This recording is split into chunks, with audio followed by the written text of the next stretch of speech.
नमस्कार, आप देख रहे हैं न्यूज 24। मैं हूं विपनेश माथुर और आज ब्रेकिंग विद एजेंडा में बात 2022 में जोड़ीदार बनाएंगे सरकार, यह है सवाल। यूपी की चुनावी जंग हर बीतते दिन के साथ दिलचस्प होती जा रही है। कल अखिलेश यादव और जयंत चौधरी ने एक दूसरे से अकेले में मुलाकात की और तस्वीर आप सब ने देखी और इसके बाद दोनों ने जल्द गठबंधन के संकेत दे दिए हैं। जयंत चौधरी ने ट्वीट कर लिखा, आगे बढ़ते कदम, तो अखिलेश यादव ने ट्वीट कर लिखा, जयंत चौधरी के साथ बदलाव की ओर, यानी पश्चिमी यूपी में नए समीकरण के आसार। किसान आंदोलन की वजह से पश्चिमी यूपी सियासी चर्चा का विषय बना हुआ है और ऐसे में बीजेपी के लिए वहां 2014 और 2017 और 2019 वाला कमाल दोहरा पाना इतना आसान नहीं लग रहा है इस बार। और इस बीच अगर जयंत चौधरी अखिलेश यादव एक साथ आते हैं तो जाटलैंड के पूरे समीकरण बदल जाएंगे।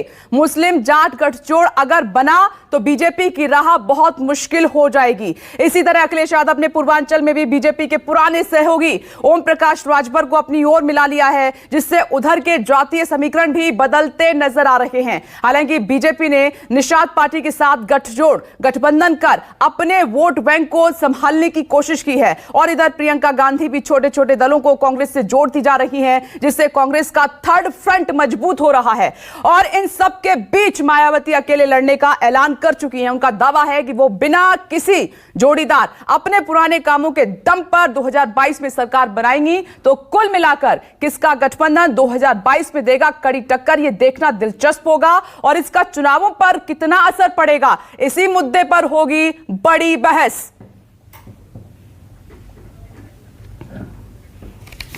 खास मेहमान भी हमारे साथ जुड़ेंगे और लखनऊ से अशोक तिवारी भी जुड़ेंगे, लेकिन इस वक्त नोएडा से राजीव रंजन हमारे साथ मौजूद हैं, उनसे सीधे बातचीत करते हैं। राजीव, सीधा सवाल यह है कि अगर जयंत चौधरी और अखिलेश यादव साथ आ जाते हैं और ये नए समीकरण पश्चिमी उत्तर प्रदेश में बन रहे हैं तो जाटलैंड को इफेक्ट करेंगे और इससे बीजेपी की मुश्किलें बढ़ सकती हैं, माना जा रहा है। इतना आसान नहीं होगा इस बार पश्चिमी यूपी में कमाल करना बीजेपी के लिए।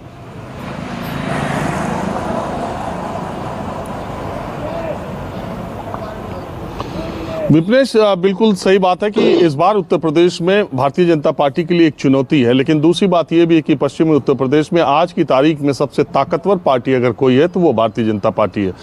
जहां तक अखिलेश यादव और जयंत चौधरी के गठबंधन का सवाल है, 2019 के चुनाव में आपको मालूम है बसपा सपा का जब गठबंधन हुआ था तो सपा ने 2 सीटें अपने खाते से रालोद को दी थी, आरएलडी को दी थी। जयंत चौधरी और उनके पिता चौधरी अजीत सिंह दोनों चुनाव लड़े थे और दोनों जाटलैंड, जिस जाटलैंड का जो कैपिटल है बागपत और मुजफ्फरनगर, इन 2 जगहों पर जाट वोटों की बहुलता है और ये दोनों जाट नेता, सबसे बड़े आरएलडी के नेता पिता पुत्र चौधरी चरण सिंह के पुत्र और पौत्र दोनों हार गए 2019 का लोकसभा चुनाव सपा बसपा रालोद के गठबंधन के बावजूद।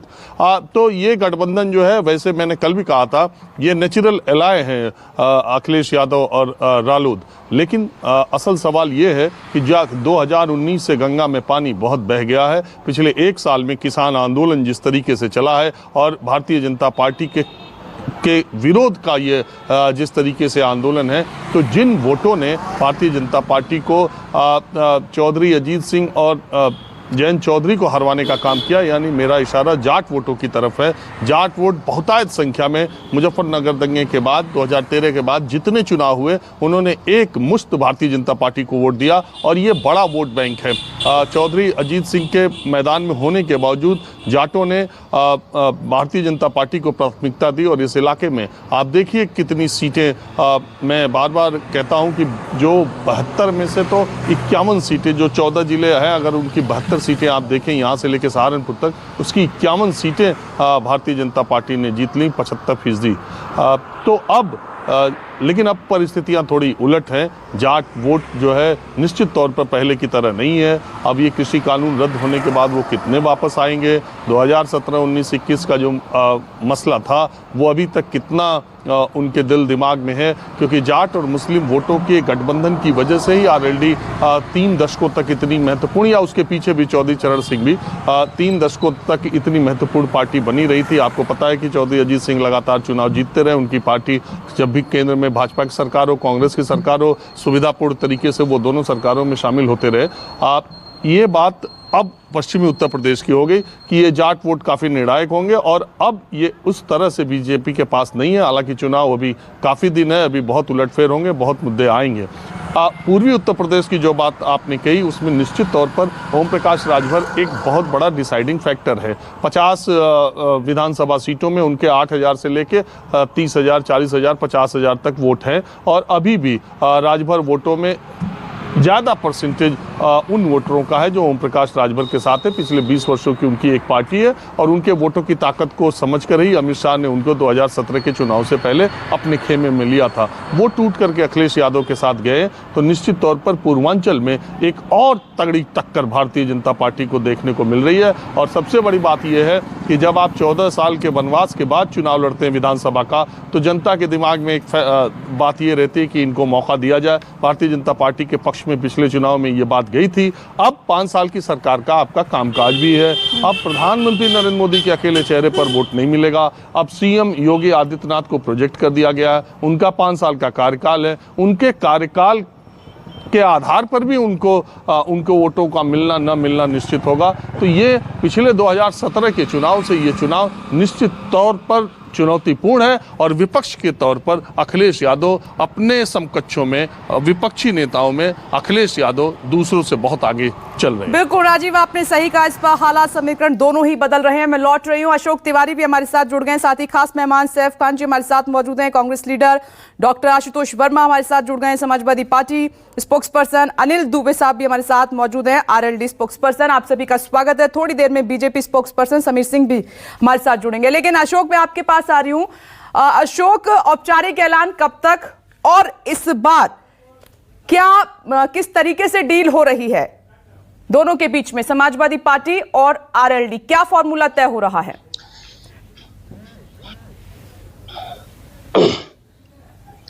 देखिए, कल जब अखिलेश यादव और जयंत चौधरी की अखिलेश यादव के आवास पर मुलाकात हुई थी तो उस दौरान दोनों ही दलों की तरफ से सिर्फ अखिलेश यादव और जयंत चौधरी मौजूद थे, यानी कि दूसरा कोई भी नेता उन दोनों की मुलाकात के दौरान मौजूद नहीं था। यह सबसे अहम बात है, यानी कि गठबंधन को लेकर दोनों नेता इस बात पर बिल्कुल अडिग है कि बातचीत सीधे 1 to 1 होगी। इसमें किसी भी दूसरे नेता की आवश्यकता नहीं पड़ेगी, किसी भी एक माध्यम वाले व्यक्ति की आवश्यकता नहीं पड़ेगी।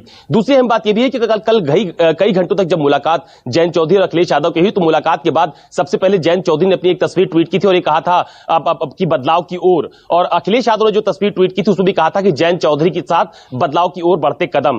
तो कुल मिलाकर दोनों दलों की तरफ से यह संकेत तो दिया गया है कि वो गठबंधन की दिशा में आगे बढ़ रहे हैं, लेकिन अभी गठबंधन का स्वरूप तय नहीं हो पाया है। अभी तक जो जानकारी मिली है उस लिहाज से तकरीबन 50 सीटों पर राष्ट्रीय लोकदल की तरफ से दावेदारी की गई है। हालांकि 50 सीटों पर अखिलेश यादव की सहमति नहीं है।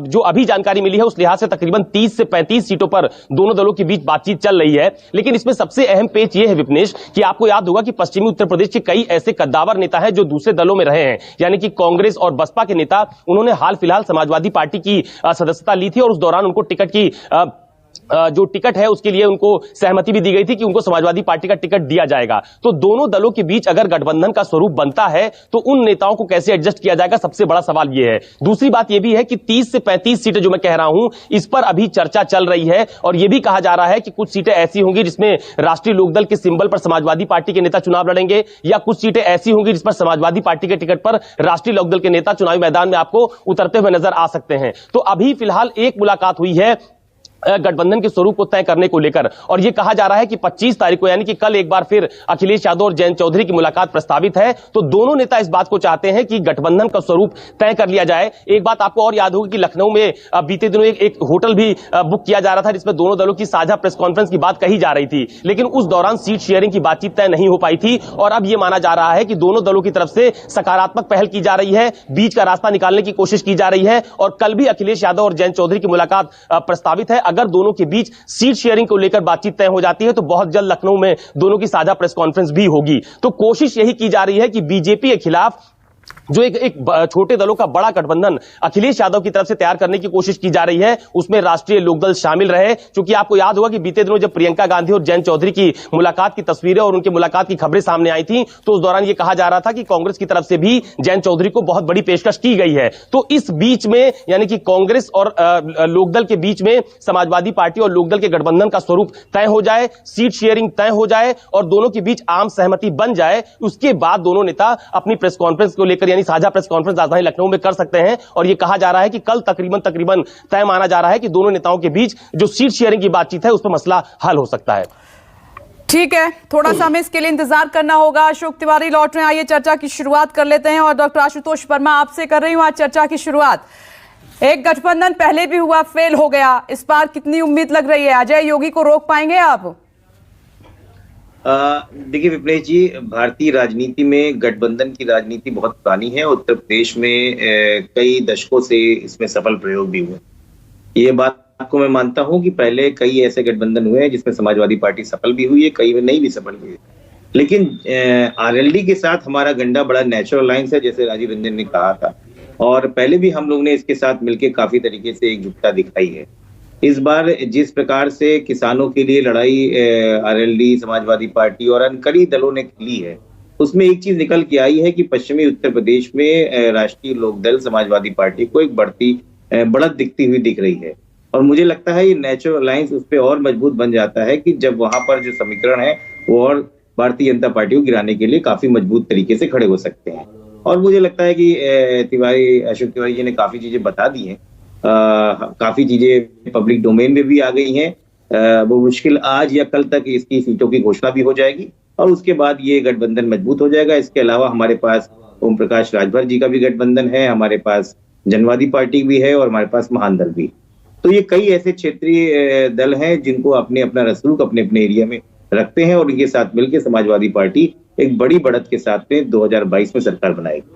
तो अनिल दुबे, क्या उम्मीद लग रही है, मिलकर 100 सीटें जीत पाएंगे क्या पश्चिमी यूपी में?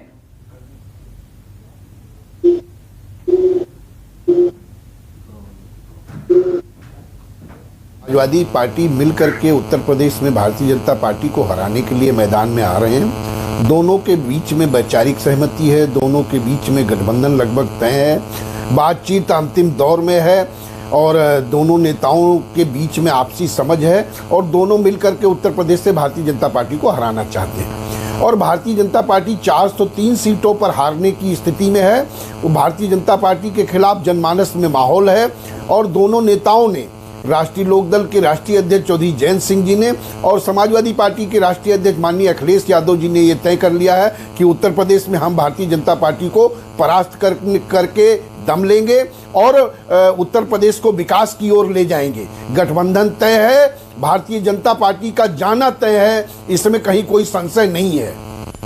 समीर सिंह जी, क्या कहेंगे, इस बार चुनौती बड़ी होती जा रही है आपके लिए? इतना आसान नहीं होगा फतेह करना उत्तर प्रदेश को।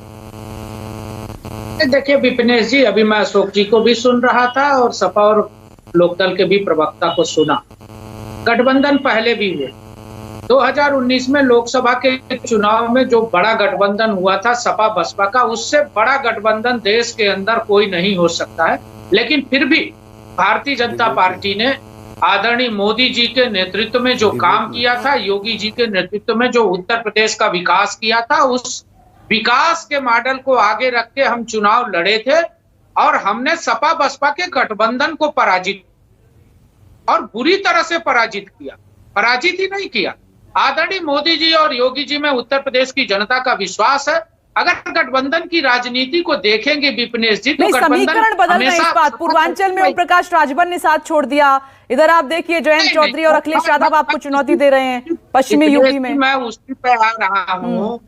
2007 में कांग्रेस और सपा का गठबंधन था, क्या हश्र हुआ गठबंधन का। 2017 में सपा कांग्रेस का गठबंधन था। 2012 में राजभर और समाजवादी पार्टी का गठबंधन था। 2007 में वो मुख्तार अंसारी की पार्टी और राजभर का गठबंधन था। राजभर विधायक भी नहीं बन पाए। राजभर विधायक कब बने? जब भारतीय जनता पार्टी से 2017 में गठबंधन किया। दूसरा लोकदल की बात करते हैं। चौधरी अजीत सिंह अपनी भी लोकसभा हार गए। जयंत चौधरी अपनी भी लोकसभा हार गए। जयंत चौधरी जी और चौधरी साहब की जो मंशा है उसको भारतीय जनता पार्टी पूरा करती है। रामाला शुगर मिल जो चौधरी चरण सिंह की जन्मभूमि की है, 500 करोड़ रुपया देके योगी आदित्यनाथ जी ने उसकी शुगर मिल की क्षमता बढ़ाई। चौधरी साहब किसानों के नेता थे। चौधरी साहब उत्तर प्रदेश और देश के नहीं, किसानों समीर जी के क्या नेता कह रहे हैं आप? जो नए समीकरण बन रहे हैं, गठबंधन बन रहे हैं, उससे कोई असर नहीं पड़ता बीजेपी को? क्या कहने की कोशिश कर रहे हैं आप? नहीं जी, कोई फर्क नहीं पड़ेगा। जो अखिलेश यादव जिन्ना की विचार को लेके आगे बढ़ रहे हैं, तो हमें लगता है कि अगर जयंत चौधरी जी गठबंधन कर रहे हैं तो कहीं ना कहीं चौधरी साहब की आत्मा आज दुखी होगी कि मेरी पार्टी और मेरे पार्टी के लोग जिन्नावादी पार्टी से गठबंधन कर रहे हैं जो देश नहीं, के ऐसा आपको किसानों लगता है समीर जी? ऐसा आपको लगता है? मैं आ रही हूं डॉक्टर आशुतोष, एक मिनट। राजीव सैफ जी, मैं आपके पास पे आ रही हूं। राजीव, मुझे ऐसा लग रहा है कि जो छोटे दल हैं वो किंग मेकर की भूमिका निभाने वाले हैं 2022 में।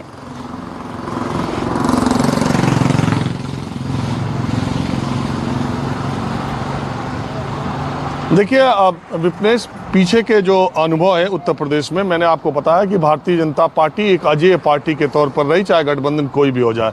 लेकिन बड़ा सवाल ये है कि जब चुनाव प्रधानमंत्री नरेंद्र मोदी के चेहरे पर होता है तो मुझे लगता है कि आज की तारीख में फिर अगर महीने 2 महीने में कोई चुनाव हो जाए और देश के सारे राजनीतिक दल आपस में गठबंधन कर रहे हैं सारे राज्यों में, और एक तरफ अकेले नरेंद्र मोदी का चेहरा हो, तो शायद ही उनको तब भी परास्त कर पाए। जब चुनाव नरेंद्र मोदी के लिए होता है, जब उनका चेहरा होता है, जब उनको चुनना है, जब प्रधानमंत्री की बात है, तो देश का माहौल बिल्कुल अलग सा होता है। आपने देखा कि इसका सबसे बड़ा उदाहरण दिल्ली है। 2014 और 2019 की 7 सीटों पर दिल्ली ने प्रधानमंत्री नरेंद्र मोदी के लिए 7 सांसद चुन दिए। लेकिन जब बात दिल्ली की आई तो 7 विधायक जीतने में भारतीय जनता पार्टी के पसीने छूट गए। सारे पन्ना प्रमुख, सारे संगठन, 2500 बीजेपी के नेता हाफते नजर आए, लेकिन सीट नहीं जीत पाए। बात वही है, बात इस बार उत्तर प्रदेश के चुनाव नरेंद्र मोदी के चेहरे पर नहीं है। इसीलिए नरेंद्र मोदी जब लखनऊ जाते हैं तो उनको योगी आदित्यनाथ के कंधे पर हाथ रखना पड़ता है और वो फोटो ट्वीट की जाती है, ये बताने के लिए कि ये हाथ नरेंद्र मोदी का मुख्यमंत्री योगी के कंधे पर है। ये चुनाव योगी आदित्यनाथ के चेहरे पर लड़ा जा रहा है। और बड़ा सवाल यही है, जिन चुनाव की बात हम कर रहे हैं, 2014, 17 और 19, ये तीनों चुनाव में बीजेपी का चेहरा प्रधानमंत्री नरेंद्र मोदी थे। इस बार उत्तर प्रदेश के चुनाव में बीजेपी का चेहरा योगी हैं, और जब चुनाव होगा तो वोटर के मन में सीएम योगी साफ दिखाई दे रहे हैं। तो बड़ा मसला ये है, बड़ा चुनाव का मुद्दा ये है कि जब प्रधानमंत्री नरेंद्र मोदी के अलावा सीएम के चेहरे पर सीएम को चुनने की बात आ रही है, तब उत्तर प्रदेश का रुख क्या होगा। दूसरी बात यह है कि पिछले 2019 के इलेक्शन के बाद जितना जो घटनाएं घटी हैं, जो उथल पुथल हुई है, जो पश्चिमी उत्तर प्रदेश के जो किसान आंदोलन, जाट आंदोलन है, उसको हल्के में तो नहीं लिया जा सकता। प्रधानमंत्री नरेंद्र मोदी जब से मुख्यमंत्री बने और तब से लेकर के आज तक मुझे याद नहीं आता कि 20 वर्षों में कोई फैसला उन्होंने लिया हो और इस तरह से फैसले पर पलटने के लिए वो राजी हुए हों। तो जब ये फैसला पलटा गया है, इसका मतलब दबाव था, इसका मतलब तनाव था, इसका मतलब कहीं घाटे की आशंका थी। चाहे आपने आपको बीजेपी के लोग ये कहें कि नहीं, किसानों को दुख दर्द को देखते हुए, जब किसानों के एक साल में 700 मौतों पर एक बार न किसी मंत्री ने या सरकार के किसी बड़े पद पर बैठे आदमी ने एक बार उन किसानों की मौत पर ट्वीट तक नहीं किया, तो फिर ये आंदोलन 1 साल के बाद ये किसी कानून वापस लिए गए। इसका मतलब कि आशंका थी, शंका थी, डर था, भय था, कहीं न कहीं नुकसान की बात थी। तो अब स्थितियां दूसरी हैं, लेकिन बड़ा सवाल मैं बार बार कह रहा हूं कि आज भी उत्तर प्रदेश की सबसे बड़ी पार्टी भारतीय जनता पार्टी है, और उससे लड़ने के लिए जो नए गठबंधन पश्चिम और पूर्वी उत्तर प्रदेश में बन रहे हैं, वो मजबूत गठबंधन निश्चित तौर पर बन रहे हैं। लेकिन असल बात तो तब आएगी जब चुनाव का नतीजा आएगा। दूसरी एक बात जोड़ देना चाहता हूं कि मुझे ऐसा अपने सूत्रों से पता चला है कि जो विपक्षी दल हैं, खास करके अखिलेश यादव और समाजवादी पार्टी, उन्होंने एक रणनीति तय की है कि प्रधानमंत्री अब जब कोई भी बड़ी सभा, अब कोई भी बड़ा कार्यक्रम जब उत्तर प्रदेश में करेंगे, ठीक उसी दिन वो भी कोई बड़ा ऐलान करेंगे ताकि वो चीजें बैलेंस हो। मुझे पूरी उम्मीद है कल प्रधानमंत्री जेवर एयरपोर्ट का शिलान्यास करेंगे और कल ही रालोद का और अखिलेश यादव के गठबंधन का ऐलान भी होगा। चलिए, नई स्ट्रेटेजी आप बता रहे हैं विपक्ष की, और राजीव, यहां पर वो चीज भी खत्म हो जाती है जब विपक्षी पार्टियां कह रही थी समझ नहीं आ रहा है 2017 में कि देश का चुनाव है या उत्तर प्रदेश का चुनाव है, तो सीएम योगी को प्रोजेक्ट करके कम से कम वो बात बीजेपी ने खत्म कर दी है। मैं आ रही हूं राजीव आपके पास, समीर जी आपके पास भी आ रही हूं, डॉक्टर आशुतोष वर्मा आपके पास। सैफ जी, अब सवाल आपसे है, जहां दूसरी पार्टियां गठबंधन कर रही हैं, आप अकेले कैसे मुकाबला करेंगे? मुश्किल नहीं होगी क्या? देखिए, सबसे पहले बहुत बहुत शुक्रिया, आज आपके साथ जो है मौका मिला। आप इंडियन नेशनल कांग्रेस की बात कर रही हैं, तो हम जो है हमेशा से देश में जो है ज्यादातर स्टेट्स में इंडिपेंडेंट इलेक्शन ही लड़ते आ रहे हैं, जिसका मौजूदा एग्जाम्पल पंजाब, छत्तीसगढ़, राजस्थान, मध्य प्रदेश, गुजरात या महाराष्ट्र, हर जगह की अगर आप बात करते हैं तो हम जो है इंडिपेंडेंट इलेक्शन लड़े।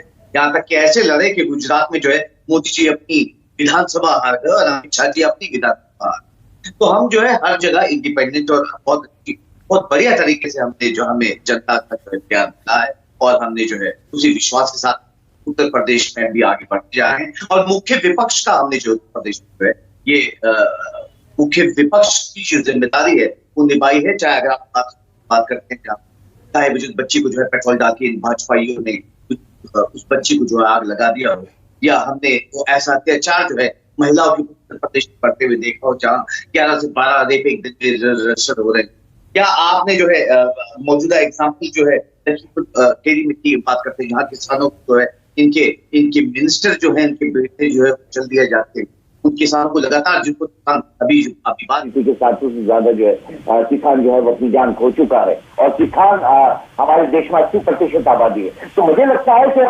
बाई इलेक्शन में भी भारतीय जनता पार्टी को अपना रिजल्ट जो है वो दिखाई दे गया होगा। और सच्चाई यही है कि उत्तर प्रदेश या बाद आने वाली जितनी भी राज्य है जहाँ पे चुनाव है वहां पे इनका सफाया होता जा रहा है, क्योंकि सिर्फ जुमलेबाजी से कुछ होता नहीं है। सिवाय जुमलेबाजी करने के भारतीय जनता पार्टी ने आज तक क्या किया है? और खासकर अगर उत्तर प्रदेश की बात करें जहाँ सबसे पहले महंगाई में बिजली आती है, बिजली तो उत्तर प्रदेश में भारतीय जनता पार्टी के आते ही यूनिट जो है सबसे ज्यादा जो है उत्तर प्रदेश में बढ़ा दी गई, चूल्हियों के दाम बढ़ा दिए गए और उसके ऊपर जो है केंद्र की कंट्रीब्यूशन हर चीज के ऊपर ये रहा है कि आप पेट्रोल और डीजल हो या आपका जो आपकी जो डेली मजा की जो चीजें हैं या जो खाने पीने की चीजें हैं या जो आपके ऊपर टैक्सेस पड़ते हैं, हर चीज में जो इजाफा किया है, चाहे एक्साइज ड्यूटी की बात करें या सर्विस टैक्स की बात करें, हर चीज में प्लेटफॉर्म टिकटों से लेके जो है हर जगह महंगाई का जो है एक बहुत बड़ा मुद्दा हमारे खासकर उत्तर प्रदेश की अगर आप बात की जाए। और हम एक जल्दी इससे इनकार नहीं किया जा सकता सैफ जी, सच बात है कि महंगाई का एक मुद्दा है देश भर में। दूसरा, उत्तर प्रदेश में जो किसानों को लेकर पूरा आंदोलन हुआ, किसानों ने नाराजगी जताई, उसका सामना तो बीजेपी करेगी। लेकिन एक सवाल मैं ये पूछना चाहती हूँ, राजनीतिक हलकों में ये चर्चा है कि मजबूरी है इस बार आपका अकेले चुनाव लड़ना, क्योंकि किसी ने साथ नहीं दिया, कोशिशें तो बहुत की आपने। नहीं, ऐसी बिल्कुल कोई बात नहीं है। मैं आपको ये आश्वासन देता हूँ जिस मजबूती से मैंने राज्य आपको गिनवाए हैं, राजस्थान, झारखंड, छत्तीसगढ़, राजस्थान, बहुत सारी ऐसी स्टेट जो है जहां हम इंडिपेंडेंस लड़े इलेक्शन जो है, यहाँ तक कि मोदी जी को अपनी विधानसभा हारनी पड़ी और अमित शाह जी को अपनी विधानसभा हारनी पड़ी। नहीं, मैं उत्तर प्रदेश की बात कर रही हूँ, पिछली बार 7 में ही सिमट गए थे आप विधानसभा चुनाव। और हमें भरोसा है जिस मेहनत और जिस मेहनत के लिहाज से जो है प्रियंका गांधी जी ने उत्तर प्रदेश में जिम्मेदारी अपने कंट्रोल से ली है, जो हर मुद्दे के ऊपर अगर आप बात करें जो खड़ी रही है, तो हम ये उम्मीद करते हैं कि जनता का जो प्यार है हमें इस बार मिलेगा और हमें एक अच्छी परफॉर्मेंस जो है। इसमें भी कोई शक नहीं है, प्रियंका गांधी की मेहनत उत्तर प्रदेश में नजर आ रही है। बाकी विपक्षी पार्टियों पर वो हावी हैं, कई मुद्दों को जोर शोर से उन्होंने उठाया है। डॉक्टर आशुतोष वर्मा, आप कुछ कहना चाह रहे थे जब समीर जी कुछ बोल रहे थे? नहीं विपनेश जी, मैं देख रहा तो भारतीय जनता पार्टी हम लोग को गठबंधन पे ज्ञान दे रहे थे। 3 दशकों से उत्तर प्रदेश पे गायब रही भारतीय जनता पार्टी, आज तक सरकार तो बना नहीं पाई थी, और जब सरकार बनाई थी तो इन्होंने एक ही टर्म में 3 मुख्यमंत्री कल्याण सिंह, राजनाथ सिंह और रामप्रकाश गुप्ता को लेके आए थे, और वो भी मायावती जी की बैसाखी पे। तो आज वो हमको गठबंधन पे ज्ञान ना दें। भूल जाइए, 2014 से लेकर 2019 तक का सफर बीजेपी का देखिए उत्तर प्रदेश में, पश्चिमी यूपी में जो आपके गढ़ रहे, आपके गढ़ रहे, वहां पर सुपड़ा साफ किया आपका।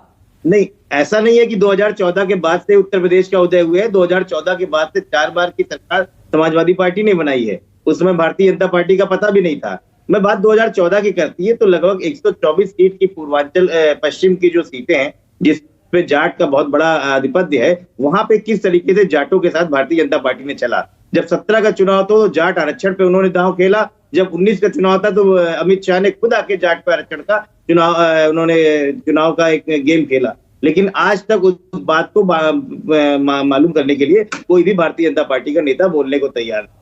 किस तरीके से किसानों और 700 किसानों की शहादत हुई, प्रधानमंत्री ने सब कुछ बोला लेकिन एक बार उन शहादत हुई किसानों के लिए एक बात भी नहीं बोली। क्या ये किसी के दिल पे नहीं छूती है?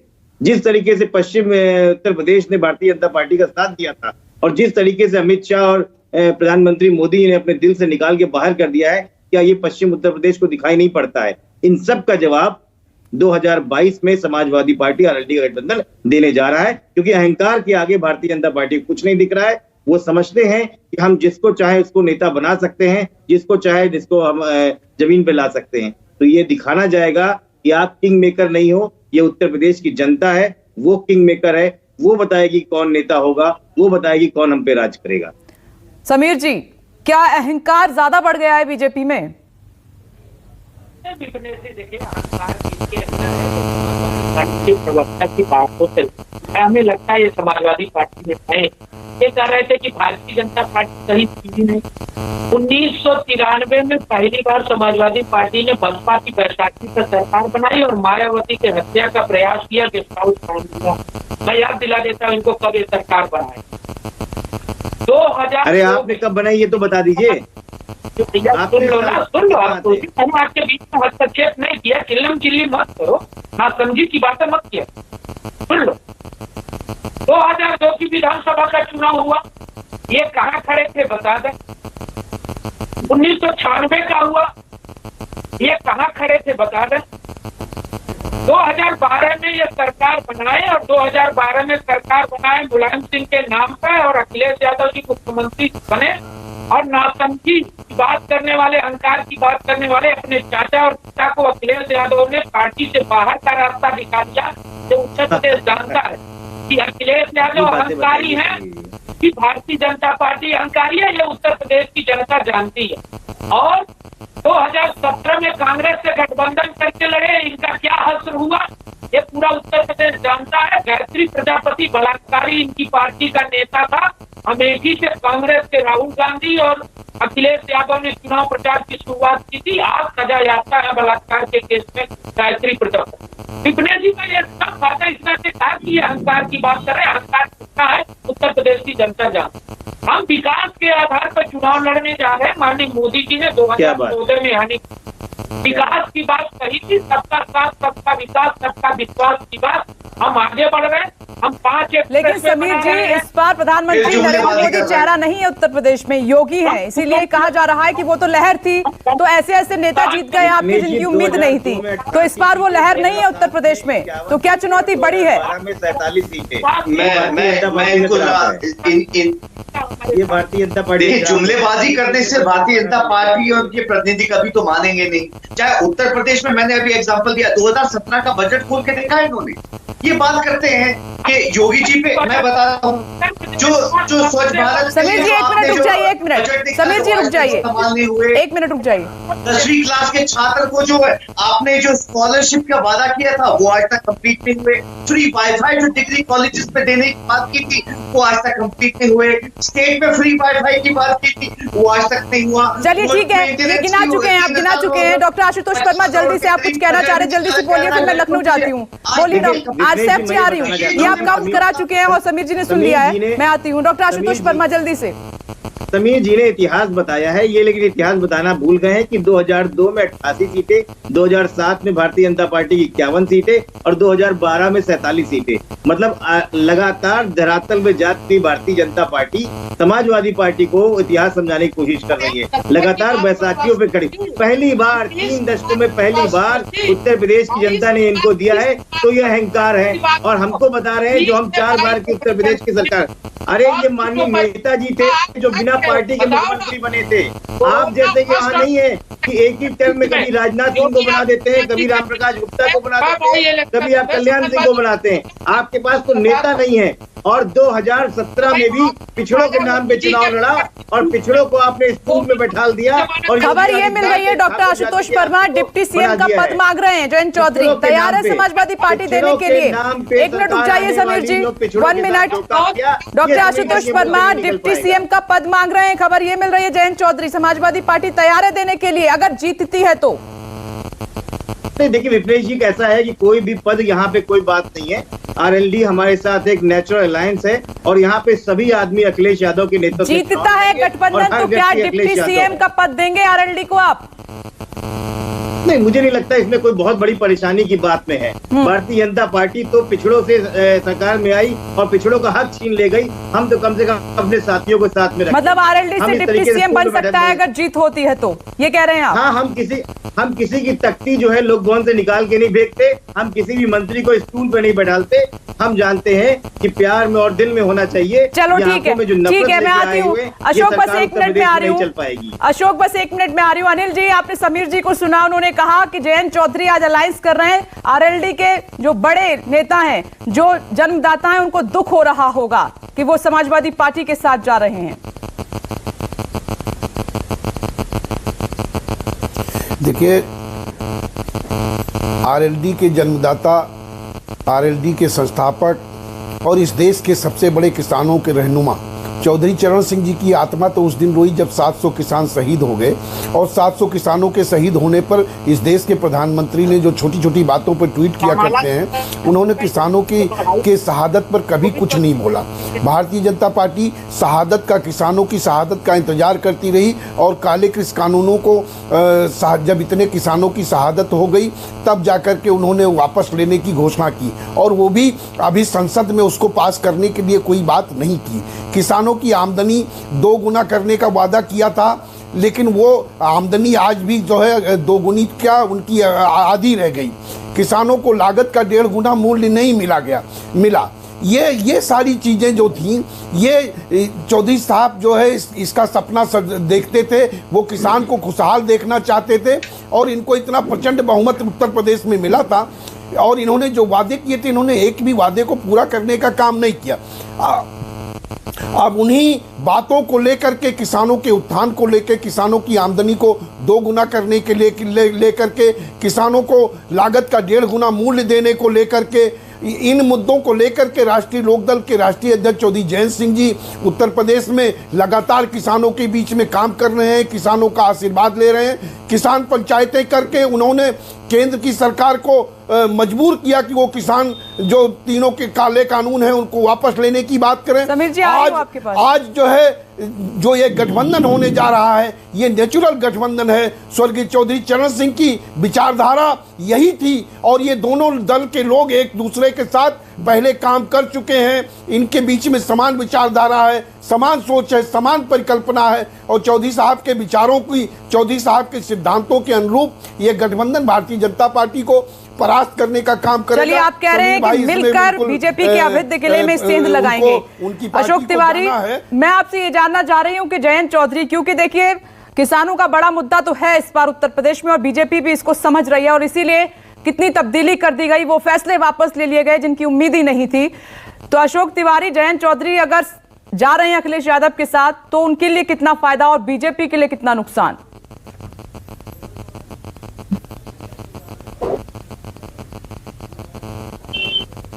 समाजवादी पार्टी और राष्ट्रीय लोकदल का गठबंधन तकरीबन तय माना जा रहा है और इस बात के संकेत कल ही अखिलेश यादव और जयंत चौधरी की तरफ से दिए गए हैं। तो ये तो तय है कि समाजवादी पार्टी लोकदल के साथ अपने गठबंधन के स्वरूप को तय करने वाली है। कल मुझे लगता है कि वो जो स्वरूप है गठबंधन का वो करीब तय हो जाएगा। अब दूसरा सवाल कि पश्चिमी उत्तर प्रदेश में राष्ट्रीय लोकदल की अगर आप चाहे विधानसभा की सीटें हो, चाहे आप लोकसभा की सीटें हो, अगर उस पर नजर डालिए तो राष्ट्रीय लोकदल के लिए इस बार का विधानसभा का चुनाव खासतौर पर पश्चिमी उत्तर प्रदेश में बेहद अहम है उनके लिए राजनीतिक तौर पर। और समाजवादी पार्टी की अगर आप बात कीजिए तो पश्चिमी उत्तर प्रदेश में उनके पास राष्ट्रीय लोकदल के अलावा कोई बहुत बड़ा सहयोगी दल नहीं है, यानी लोकदल से उनके पुराने रिश्ते रहे हैं, इस बात से इनकार नहीं किया जा सकता। जो बात अभी अनिल दुबे कह रहे थे कि समान विचारधारा और सामंजस्य दोनों दलों के बीच पहले से देखा गया है, इस बात को हम लोगों ने पिछले लोकसभा चुनाव के दौरान भी देखा था। जब मायावती और अखिलेश यादव का गठबंधन हुआ तो उस दौरान समाजवादी पार्टी ने अपने कोटे से सीटें हाँ, ये नेचुरल अलायंस है, लेकिन पश्चिमी उत्तर प्रदेश में इन दोनों का गठबंधन कितना प्रभाव दिखा पाएगा ये तो हम लोग आने वाले दिनों में देखेंगे जब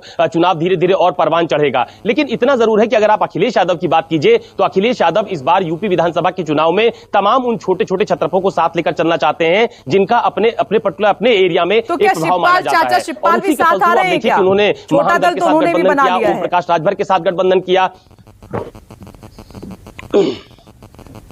देखिए, ये सवाल कई बार अखिलेश यादव से मैंने खुद भी पूछा है और न्यूज 24 के तमाम सारे लोग जिन्होंने अखिलेश यादव से अलग अलग मंचों पर बात की है उनसे पूछा गया था, तो वो ये बात तो कहते हैं कि चाचा का पूरा सम्मान किया जाएगा, लेकिन कितनी सीटें चाचा को दी जाएंगी, यानी कि शिवपाल यादव की पार्टी को कितनी सीटें दी जाएंगी, इस पर वो अभी कोई खुलकर प्रतिक्रिया अपनी नहीं देते हैं। अभी बीते दिनों जब मुलायम सिंह यादव का जन्मदिन था तो उसके पहले बहुत ज्यादा चर्चा थी कि शायद उस दिन मुलायम सिंह यादव के जन्मदिन के मौके पर दोनों नेता आपको एक मंच पर दिखाई दें, लेकिन वो तस्वीर भी हम लोगों के सामने नहीं आई। इटावा में शिवपाल यादव ने मुलायम सिंह यादव का जन्मदिन मनाया और लखनऊ के समाजवादी पार्टी कार्यालय पर जब मुलायम सिंह यादव का जन्मदिन मनाया जा रहा था तो वहां पर अखिलेश यादव के साथ उन्होंने मंच साझा किया। तो ये कहा जा सकता है कि ये दोनों दल साथ आ सकते हैं, लेकिन मुझे ऐसा लगता है कि बहुत ज्यादा देर हो रही है कि अगर इस पर कोई जल्दी निर्णय नहीं लिया गया तो शायद उसका नुकसान दोनों पार्टियों को उठाना पड़ेगा। शिवपाल यादव समाजवादी पार्टी के पुराने नेताओं में से रहे हैं, प्रबंधन के नेता माने जाते हैं, आज वो अलग दल लेकर उत्तर प्रदेश के विधानसभा चुनाव में है। तो ये अखिलेश यादव जरूर कहते हैं कि शिवपाल यादव को साथ लेंगे, लेकिन कब साथ लेंगे, कितनी सीटें उनके हिस्से में जाएंगी, अभी ये बातें तय नहीं हुई हैं। हालांकि खुद अखिलेश यादव और शिवपाल यादव इस बात को कहते हैं सार्वजनिक मंच से कि टेलीफोन से उन दोनों की बातचीत होती रहती है, लेकिन उनके गठबंधन का स्वरूप अभी तय नहीं है। और मुझे ऐसा लगता है कि जैसे जैसे ओके, मैं आती हूं। किसानों का मुद्दा है, नाराजगी है, नए समीकरण गठबंधन बन रहे हैं, इसीलिए कहा कि इस बार आपकी डगर आसान नहीं लग रही है और मोदी लहर भी नहीं है इस बार तो उत्तर प्रदेश में, क्योंकि चेहरा सीएम योगी है। देखिए विपिनेश जी, अभी मैं लोकदल के प्रवक्ता को सुन रहा था, चौधरी चरण सिंह के नाम को ले रहे थे, तो निश्चित रूप से चौधरी साहब की आत्मा दुखी होगी। आप देखिए 1989 में मुलायम सिंह ने जिस पार्टी को तोड़ा था वो चौधरी चरण सिंह की पार्टी थी और तोड़ के सरकार में आए थे। जयमाला की क्षमता हमने बढ़ाई, भारतीय जनता पार्टी के नहीं समीर जी, आपने मेरे सवाल का जवाब नहीं दिया, मैंने कुछ और पूछा था, आप कुछ और आंसर कर रहे हैं और वक्त की भी कमी है। माफी चाहती हूँ, चर्चा को यहीं विराम देना होगा। एक छोटा सा ब्रेक, हम जल्द हाजिर होंगे। आप देखते रहिए न्यूज़ 24।